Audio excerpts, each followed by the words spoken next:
Hi guys, if you heard a loud bang just before this video launched, it's my irony meter exploding. The former Right Honourable gentleman from the 19th century, Jacob Rees-Mogg, tried to attack cronyism in the Labour Party.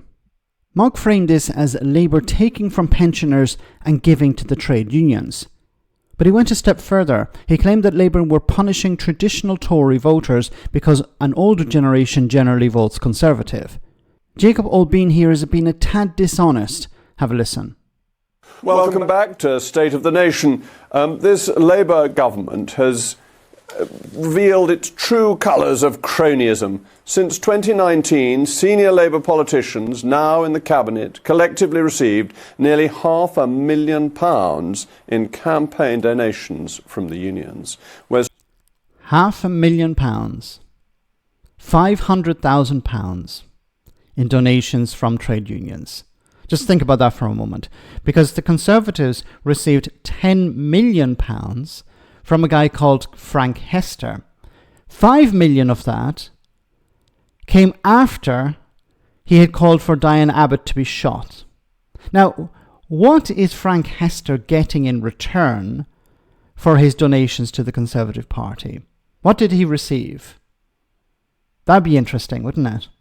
Streeting, the Health Secretary, received more than £14,000 in support from unions since 2019. Louise Haigh, the Transport Secretary, has received more than £24,000. The Home Secretary, Yvette Cooper, and the Education Secretary, Bridget Phillipson, have received donations too. In fact, of the more than 400 Labour MPs, more than half of them took money, in cash or kind, since the election was called, which totalled nearly £2 million.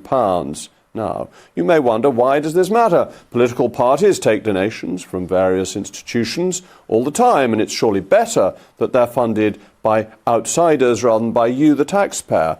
No, I actually disagree with that. I believe that political parties should be funded by the taxpayer. They should be funded publicly, because then it removes any idea of cronyism. Now, a trade union donating to the Labour Party is very different to a multimillionaire donating to the Conservative Party.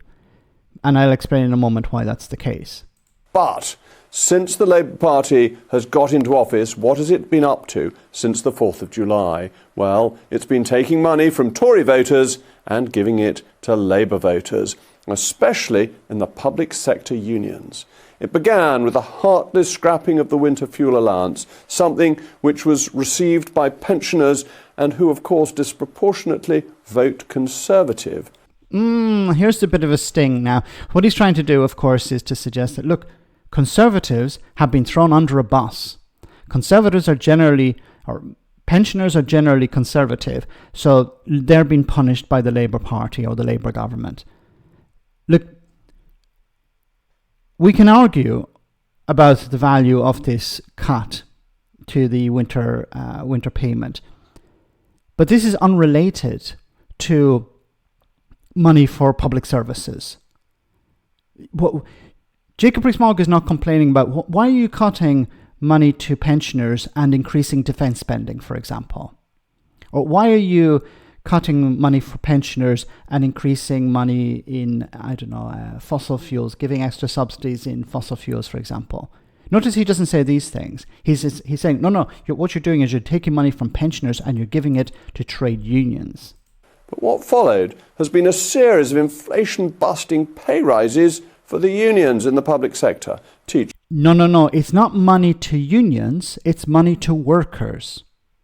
See, this is the difference. This is the difference between the trade union donating to the Labour Party and a multimillionaire donating to the Conservatives. Because when the trade union donates to the Labour Party, who benefits? The workers benefit, not the trade union, not the so-called bosses of the trade union.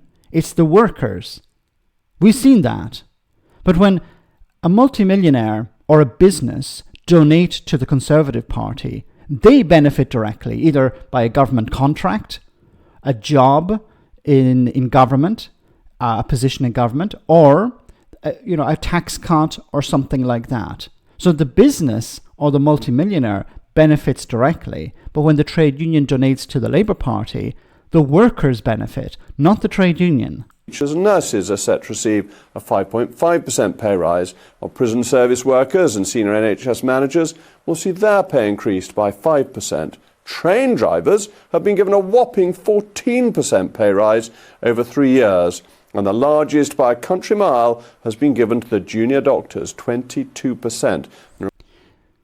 Because they had a pay freeze, I believe, since 2010. But this is all academic, because if you don't pay junior doctors decent wages, what happens? They leave. They leave the profession or they leave the country. So the Tories wanted to pick fights with junior doctors, for example, for ideological reasons. We don't want to pay them more. Let's pick a fight with them. We can paint them as the problem. See, whenever the NHS waiting list went up, who did the Tories blame? The junior doctors, because they were on strike. Remember, inflation is back on target at a little over 2%. So the unions give millions to the Labour Party, which then takes billions from you, the taxpayer, to repay their puppet masters. The money goes to workers, Jacob. It doesn't go to Mick Lynch.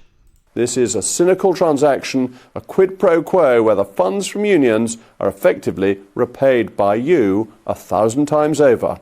Ever since Sir Keir Starmer was elected Prime Minister, he has tried to maintain that the grown-ups are back in charge, that the dodgy Tories have been ousted, and that the morally superior Labour Party has been restored to its rightful place. Look, this is a pointless argument you're making. The adults, in a sense, we can say, are back in the room. We don't have people like Liz Truss in charge anymore. Boris Johnson is no longer running number 10. The parties, all of that is gone. So the adults, in a sense, are back in the room. But what's different as well is that if the donations are coming in, and I said I've already pointed out I'm against the idea of donations to political parties. But if the donations are coming to the Labour Party from the trade unions, who benefits? It's workers that benefit. When the money goes to the Conservatives, the dodgy Tories, who benefits? The individuals making the donations. The ones who donated, set up companies and donated to the Conservative Party and won PPE contracts. Did the workers in those companies benefit? No, it was the owners. In some cases, the companies existed of an individual or 2 or 3 family members. That's the problem. What Jacob is trying to paint a picture of is, look, everyone's donating to political parties. When businesses donate to Tories, they're donating because they believe the Tories are the right people to be in charge of the economy. When people are donating, or the trade unions are donating to the Labour Party, it's to get something back.